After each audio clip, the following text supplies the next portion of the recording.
the same way we do traditional long division.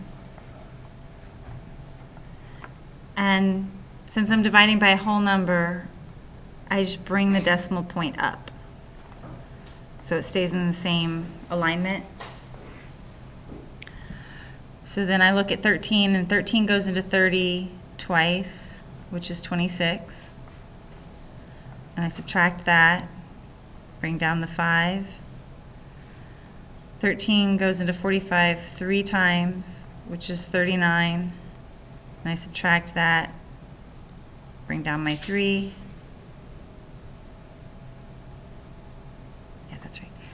And then 13 goes into 63. Wait, 60. Oh, I wrote down the problem wrong. Sorry, it should be 65. Just change those 3's to 5's. I'm sorry. So that's 5 times, which is 65, and none left. Now you'll notice once I moved the decimal up, I completely ignored it. So that's what you do. So 30.55 divided by 13 is 2.35.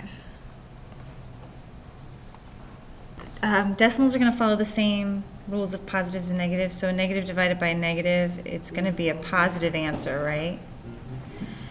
So once I figured that out, I can ignore that. And then I do 4 goes into 3.5. Well, 4 doesn't go into 3. Oops, sorry, bring up your decimal. 4 doesn't go into 3, but 4 goes into 35 8 times, which is 32. And when I subtract, I get a 3. But in decimals, we don't have remainders.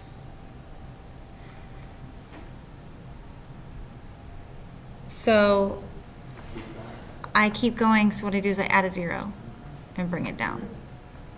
So that makes that 30.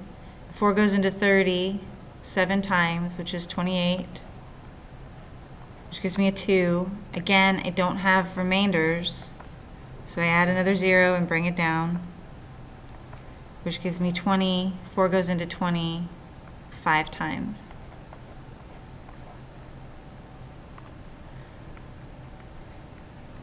So my answer is 0.875. Sometimes they don't end, and it just keeps going forever and ever, and you could just literally keep adding zeros and dividing from now until the end of time. On those situations, you'll be asked to round to the nearest something.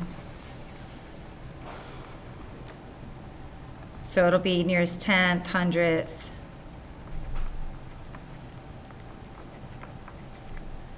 thousandth, etc. In which case, if I was told to round this to nearest 10th, I would have had to go 0.8 and then get my 7 to know what to round it to. If I was asked to round it to nearest 100th, I would have to go out to the 5 to get to know what to round the 7 to. Same principles. If we're dividing a larger number into a smaller number, so 40 does not go into 5. So if that happens, we add 0.0. And then bring your decimal up.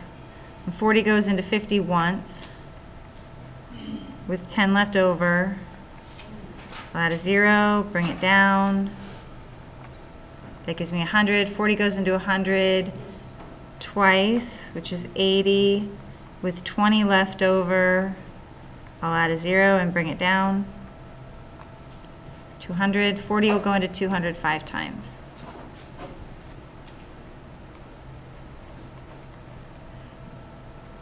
So 5 divided by 40 is 0.125.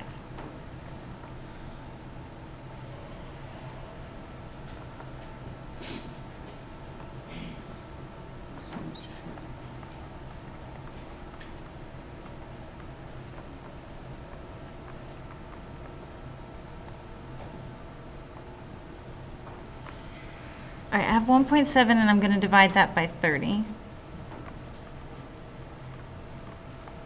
Well, I'm going to have to bring up the decimal point. And 30 does not go into 17, so I have to put a 0 there to be a placeholder. And then I can add a 0. And 30 will go into 170 5 times, which will give me 150. And I'll have a 20 left over. So I'll add a 0. And 30 will go into 100 6 times, or sorry, 200 6 times, which will give me 180. And I'll have 20 left over, and I'll add another 0, and it'll go into 200 6 times, and I'll have 180. And then I'll add another 0. Do you guys see the problem that I'm about to have here? And then if I keep adding zeros, I'm going to go ahead and add one more 0 because I don't like that. Right? Yeah, exactly. So when this happens, this is going to go on forever. I'm just going to keep getting 6s. It'll never stop. So my answer is going to be 0.056, and you put a bar over just the digit that's repeating. Or if it's 2 numbers or 3 numbers that are repeating in a pattern, you put it over however many numbers are repeating. So this indicates repetition, which has an R in it.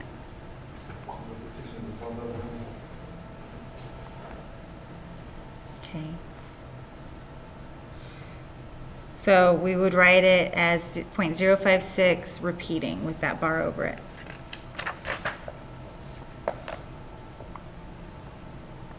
Okay, so I have a decimal and I'm dividing it by a decimal. First of all, I'm going to look at, I have a positive divided by negative, so my answer is going to be negative. So I'm going to go ahead and determine that, and then I don't have to think about it anymore. So I'm going to put my 0, that's a horrible 0, my 0.7 and my 0.56. Now here's the thing, I cannot actually divide by a 0.7. I can divide by 7, so I'm going to move this decimal place over 1 spot. So I'm going to move this decimal the exact same number of spots, and so this will become 7 into 5.6.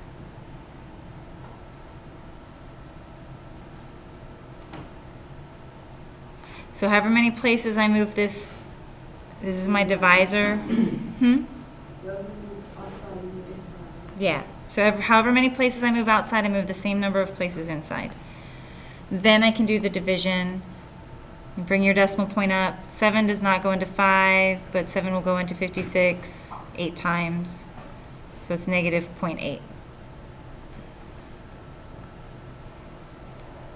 That didn't really require a lot. Let's try another one. So I do 0.0005 into 3.1. So I'm going to move 1, 2, 3, 4 decimal places. So 1, 2, 3, 4 decimal places, which means I need to add some zeros. So that'll become 5 goes into 31,000.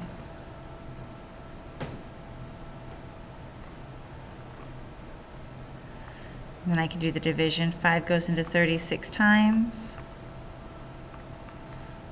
5 goes into 10 twice.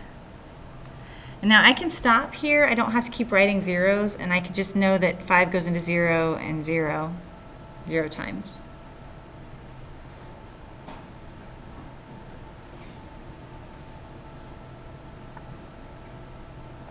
Do you remember multiplying by powers of 10? We just moved decimal places to the right. When you divide by powers of 10, you count the zeros. And then you move that many places to the left. So it's the opposite of multiplying by 10. We just go backwards. So if I take, actually I'm going to write that a little further over. 214.3, and I divide that by 10,000. I have 4 zeros. So I'm going to move 4 decimal places. 1, 2, 3, 4. So that's going to be a point right there, and then I have to add a 0.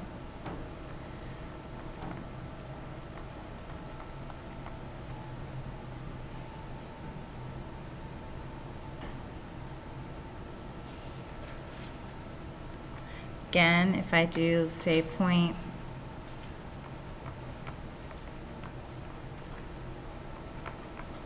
100,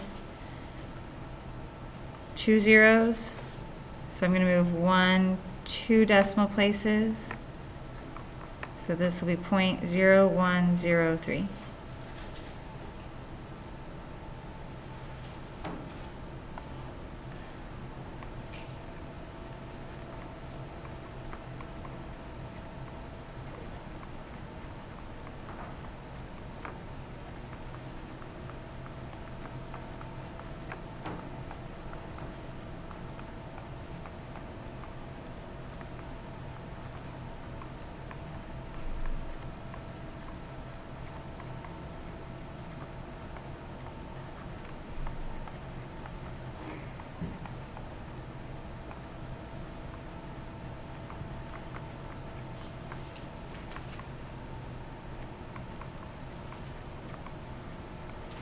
Okay, so let's say I want to round 45.45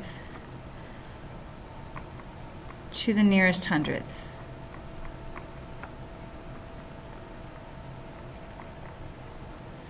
All right. Well, here's my hundredths place, but I need something to the right in order to know how to round it. So what I'm going to do is I'm going to carry that repeat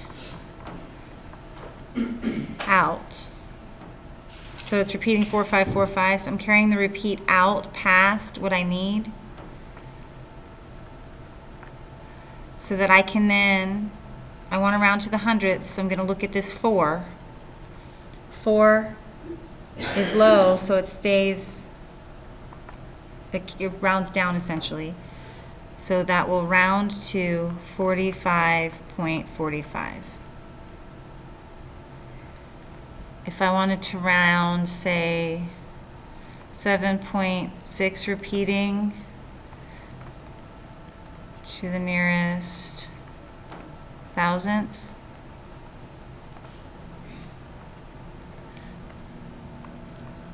so I have 10, 100, 1,000. I need to go one more digit. I want to round to the thousandths, so I look at the digit next to this, so it's going to be 7.667. It won't equal, it's approximately equal.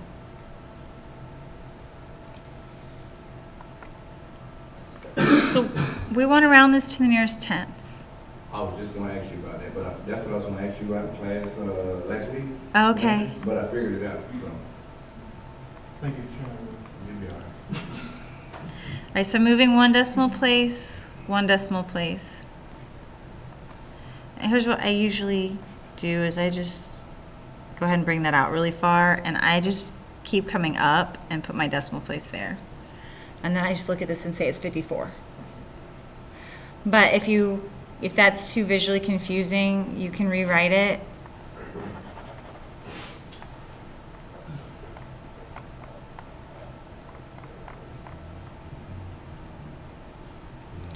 Okay, well 54 does not go into 47, but it will go into 473. And I'm guessing it'll go about 9 times. Wonder if I'm right. No, I'm not right. It'll go 8 times.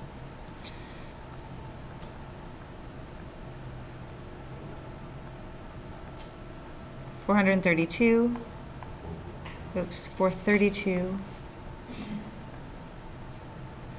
Okay, so I'm going to subtract. I have to add my 0. And it will go into 410 7 times.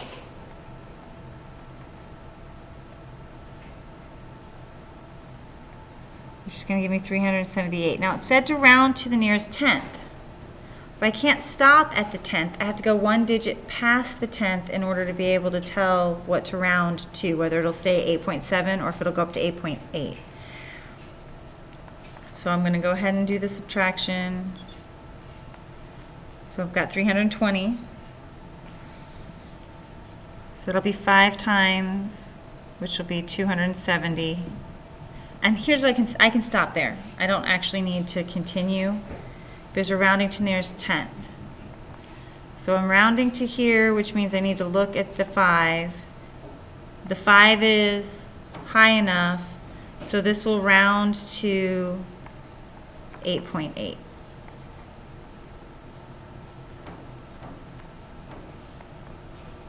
For it. So we take the 5 people and we take the $45.80 and we're going to divide it. 9 goes into 45, 5 goes into 45 9 times. Bring down the 8. 5 goes into 8 once. Bring down the 0. So it goes 6 times. So each person pays $9.16. We need to start going out and groups.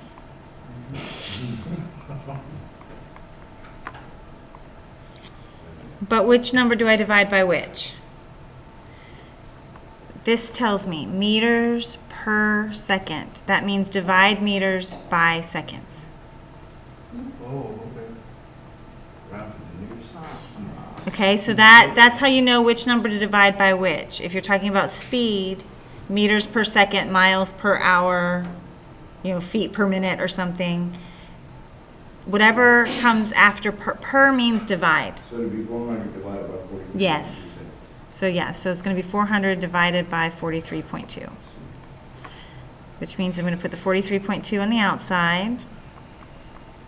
And it has a decimal that I'm going to need to move over. So I'm going to move one over here and add a 0. 432 does not go into 400, but it will go into 4,000 9 times. And that's going to give me 3,888. That's okay. And I'm going to subtract that, and I'm going to get 112. And I'm going to add a 0, bring it down. And 432 will go into 1,120 twice, which will give me 864. And when I subtract that, I will get 256. Now, it asked me to round to the nearest 10th, which means I need one more digit. Yeah, so I'm going to add another 0 and bring it down. And that would be 5, which will be 2,160. Now, I don't have to subtract it or go any further because all I needed was the 5. And this 5 is going to round up the 2. So it's going to be 9.3 meters per second. So a meter is really close to 3 feet. So this person was running about 28 feet per second. If that just gives you an idea of how fast that is. Same boat speed. We're going to turn a fraction into a decimal. And this is 3/5, right? It's a fraction. But this is also 3 divided by 5. Because this fraction bar also means division. So to write a fraction as a decimal, we divide it. So 5 goes into 3, doesn't, so I'm going to add a decimal place and a 0. 5 goes into 36 times. So 3/5 is the same thing as 0.6. Fractions and decimals are equivalent because they're both parts. Right? Decimals are parts of wholes, fractions are parts of wholes. So we can convert back and forth between the two.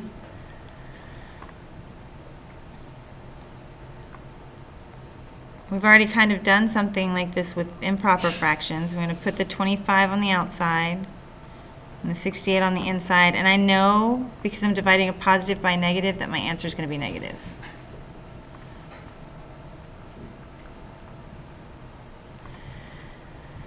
So 25 will go into 68 twice, that's 50.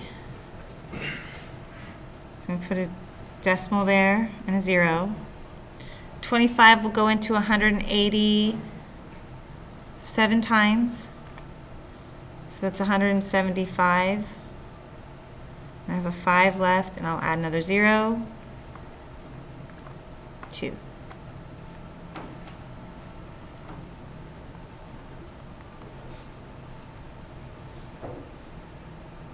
Okay. So we use really common ones. M's don't have 3 bumps in them.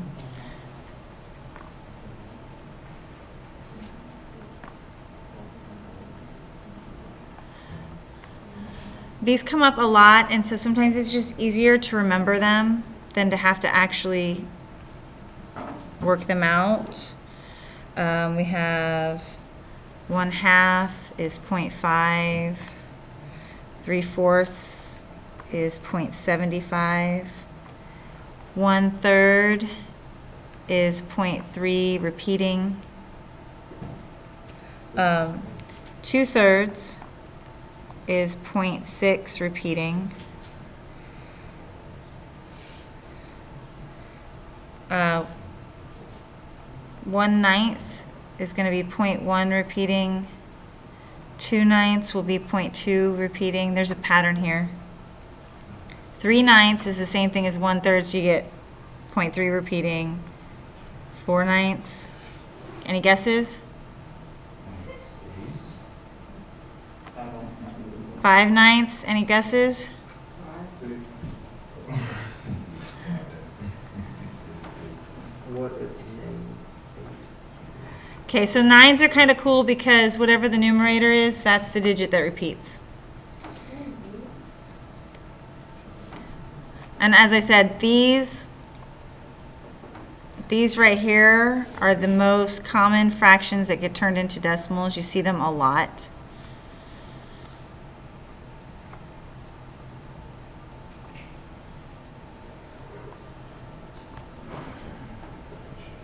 Yeah, now we're going to go the other way. We're going to go decimal to fraction. Everybody got it?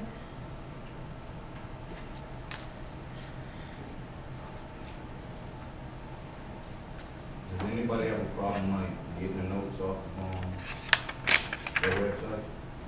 There are no notes from last Wednesday because my No, computer, I know yeah. about them, you did them on the board, but like these, I know these are probably on the website. Yeah, they are.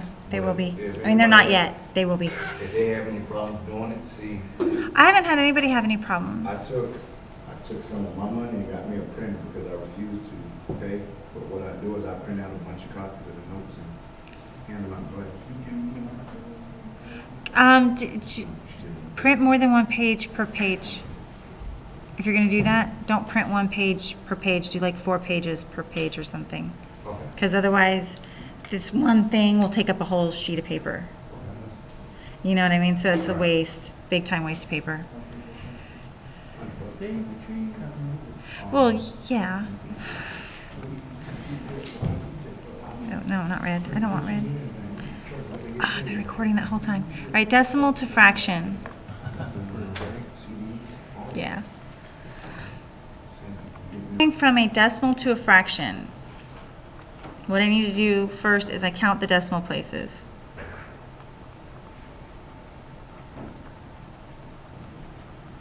Okay, 1, 2, 3. Okay.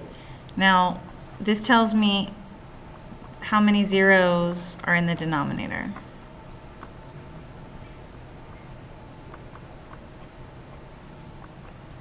Okay. So I take the decimal with no decimal place in it.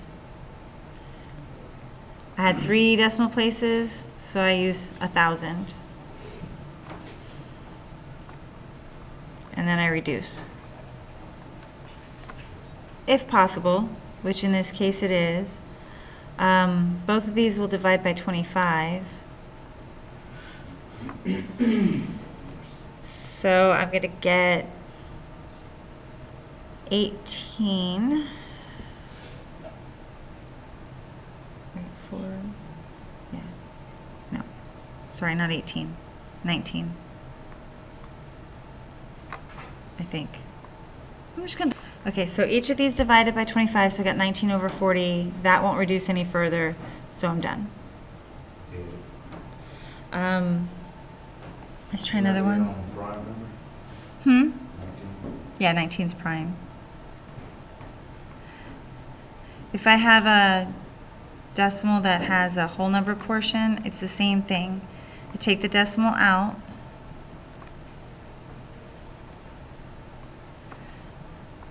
I have 2 decimal places, so I'm going to have 2 zeros. And then I'm going to reduce both of these. Again, we'll divide by 25. So this will be negative 5/4. Mm-hmm.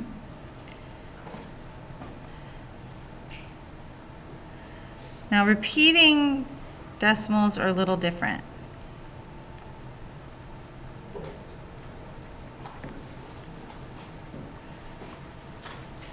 And there's this long algebraic explanation for this.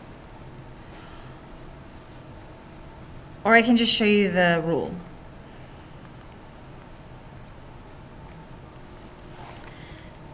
And it's kind of similar.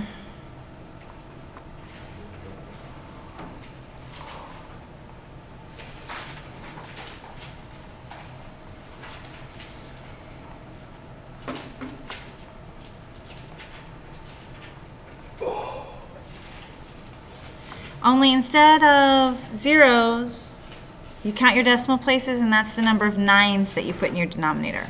So I have 1 decimal place, so I have 1 9. And when I reduce this, I get 2/3. And if you recall, 2/3 is 0.6 repeating. Okay, so if I have 0.54 repeating, that's 2 decimal places, so I have 2 9s. These will both divide by 9, so that gives me 6/11. So non-repeating decimals, you get zeros. Repeating decimals, you get 9s. Order of operations, we have PEMDAS, or please excuse my dear Aunt Sally, or however you want to remember it. But it's parentheses first, absolutely. And then exponents second, absolutely. Multiplication or division is next. In order, yep, from left to right. And then last is addition and subtraction.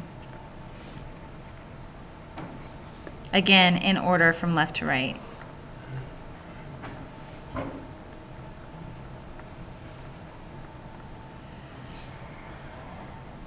So if I have a problem in which I need to use the order of operations and it has decimals and fractions in it,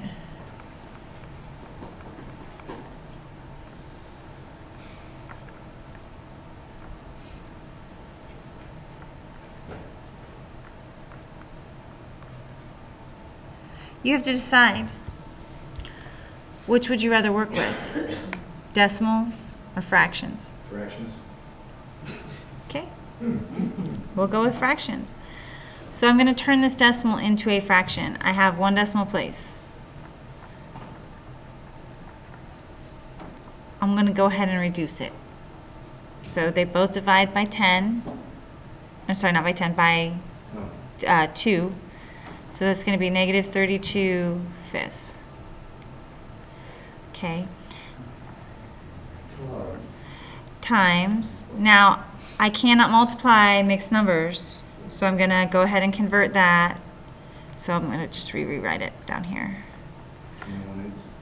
So I'm going to do 2 times 8, which is 16, plus 5. So I get 21/8, divided by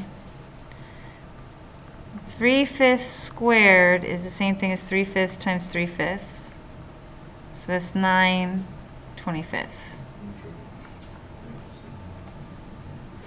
So first I'm going to do this multiplication. And 8 will go into 32 4 times. So I have 4 times 21, so that's 84 fifths, divided by 9 25ths, which I'm out of room.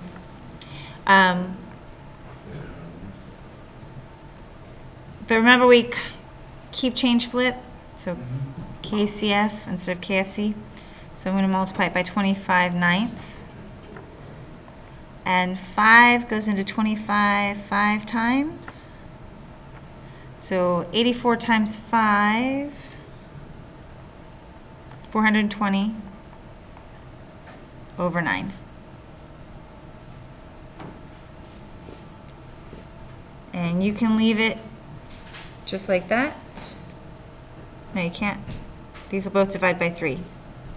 84 divides by 3.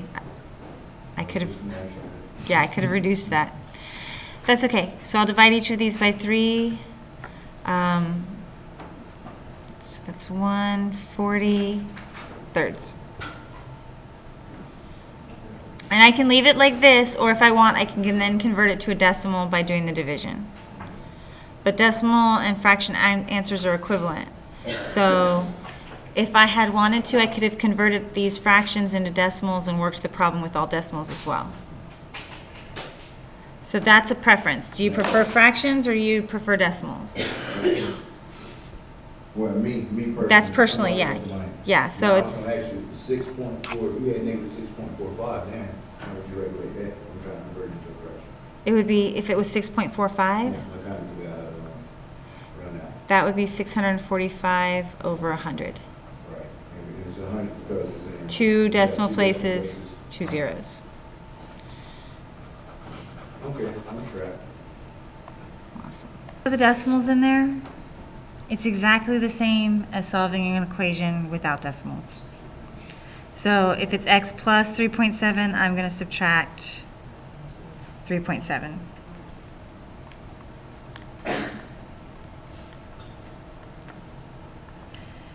So I'm going to get x is equal to, well, I'm going to have to borrow and make that a 14, and that'll be a 4. 1.72.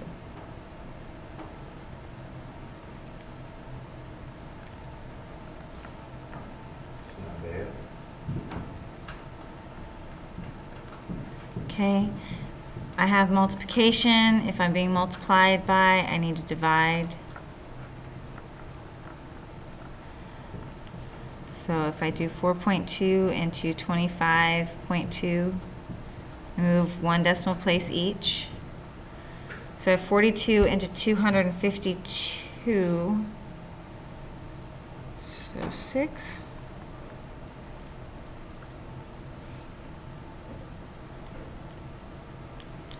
So z is going to be 6 because it was a negative divided by a negative.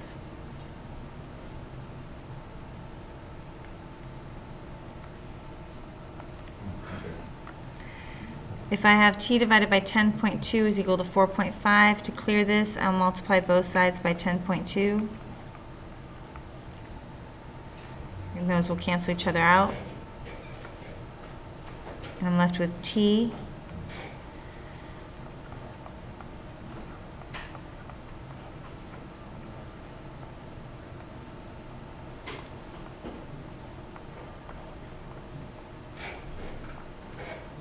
And I have 2 decimal places, so I have 2 decimal places. So it's 45.9.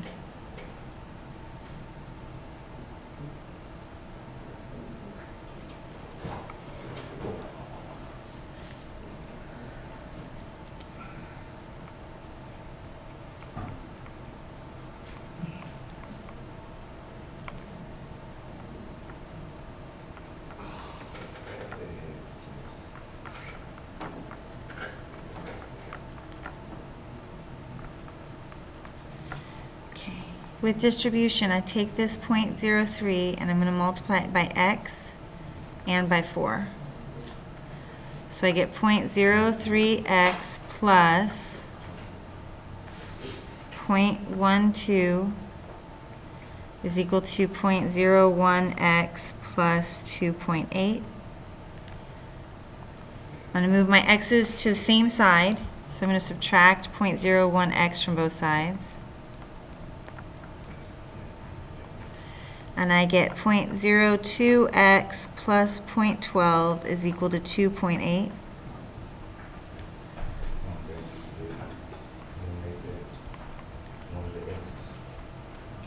So as always, the smallest number you'll want to subtract from it. So I have 0.02x is equal to, so I'm going to add a 0 there, borrow 8, 2.68. Then I have to divide both sides by 0.02. And I'm going to do that up here.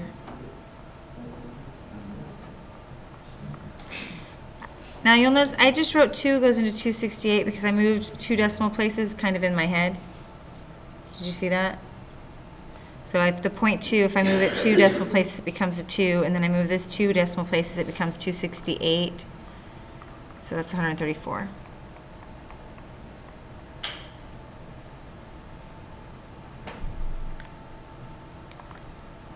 Yeah. Oh, okay. So if you want to clear the decimals, you don't want to work with the decimals, you count the largest number of decimal places. So here's 2, and here's 1. So in this case, my largest number of decimal places is going to be 2. Gotcha.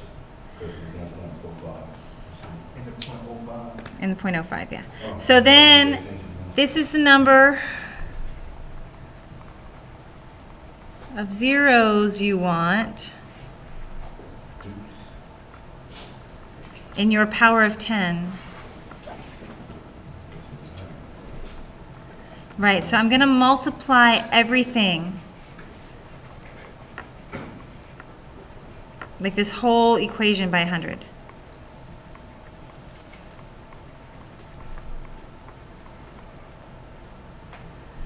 And what this does is it's going to move the decimal place over 2 places. So this moves decimals 2 places. Right or left? Right. Right. I'm tripping a bit. So 0.05, if I move 2 places, becomes 5. 1.45 becomes 145, and 2.8 becomes 280. You no longer have any decimals. I believe it. So you can now solve this with just whole numbers. What do they be teaching us in high school? I mean, it's like, seriously, I mean, I couldn't, Grasp the concept. Miss Muldrow was the only geometry teacher I had that could make me understand.